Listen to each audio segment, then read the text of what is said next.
Welcome to another special edition of Swim Easy Speed, and we're going to be analyzing another one of the pros here at the camp for this week, and just take a look at their stroke and see what they're doing and how we're trying to make improvements while they're here. And so this is, I believe, this is session 5. So we've got there'll be 3 more to go, and I'm trying to get in at least 2 sessions with each of them. So here we go.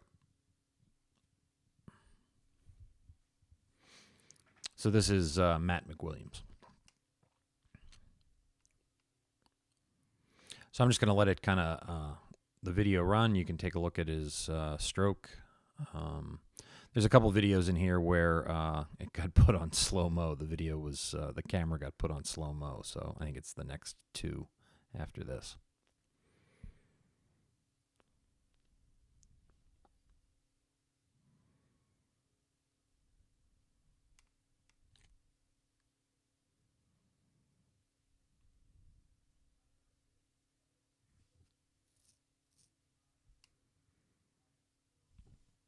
I think we'll probably stop it right there and start to review some of this stuff. So we'll back it up and take a look at kind of him just swimming. So here we go.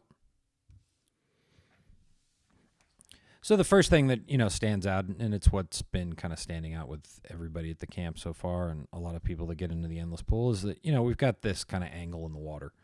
And it always, the endless pool always exaggerates any issues that you might have in your stroke. And, for most athletes, it's that level of core engagement that needs to increase because that's the only way that we're going to be able to transfer the power that we're generating from the stroke, from the pull, and translate it into forward momentum in this really dynamic, unstable environment of the water.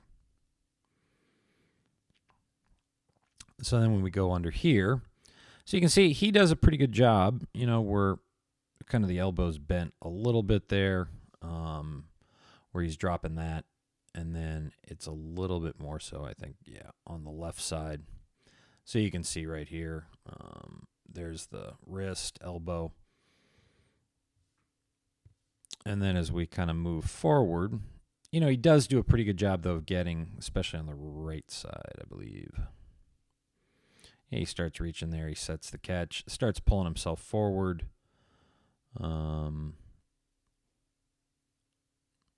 he does a pretty good job right there of kind of recovering and getting it to where he can pull himself forward. The one thing that, we can take a look at as we go through this, and I kind of move to the side. So there we are. So you can see there. So from right there, so here to here, so we'll go back here. So that gap right there is that distance between the kind of the top of his butt and the water line.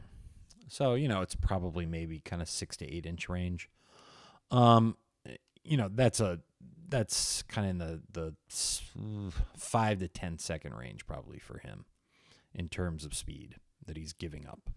And it would just be 5 to 10 seconds, 100 faster at pretty much the same effort level that he's going right now. So the same amount of effort that he's putting into this stroke, if his hips were up on the water, he'd be going 5 to 7 seconds, 100 faster. So that's kind of where, that core engagement and having that whole body connected up and down the chain becomes so vitally important to efficiency and speed in the water.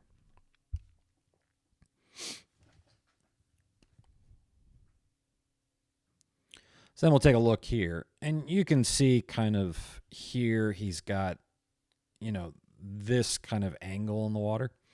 He is really, really kind of turning over a lot to get the breath, and it doesn't look like, the breath is really connected, or the breath is very much connected to the stroke instead of operating independently. And then you'll see a couple other things that we've seen in previous videos where, with that kind of non-linear momentum getting put into the stroke, you've got to correct for it somewhere. So we'll see again kind of where that correction occurs, but you can see, he's also breathing a little bit late, so that arm is kind of closing off kind of his breath instead of his face already pretty much back in the water.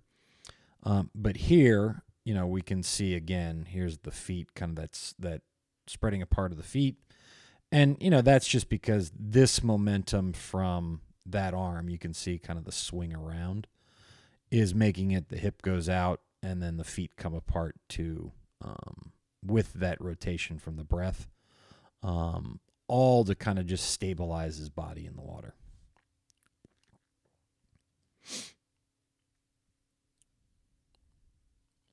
So here we are at the front.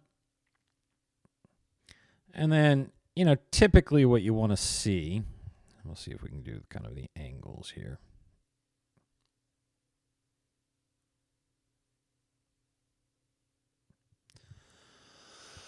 So there's the angle kind of off the water. He's almost 70 degrees.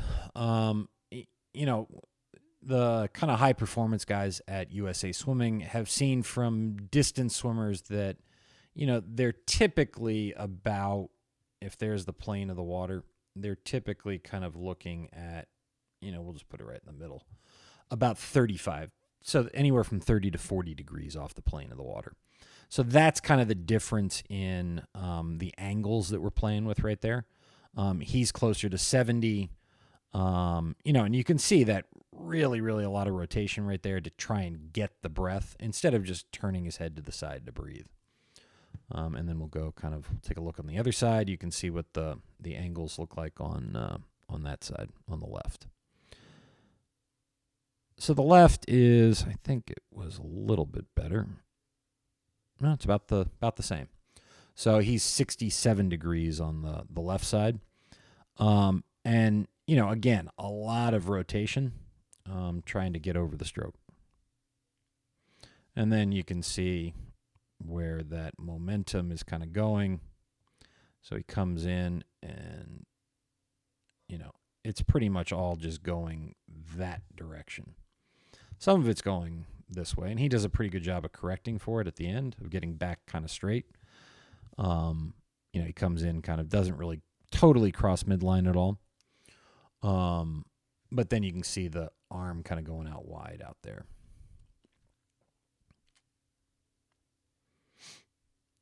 So what we did was we decided to use, I was going to work on, and I think we also did kind of the stick drill also, that pipe drill.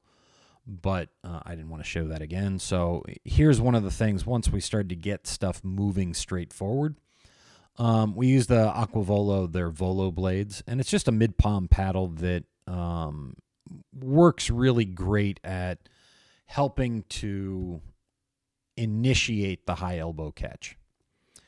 And it really kind of, it guides you over the kind of the top of that stroke to get into that position.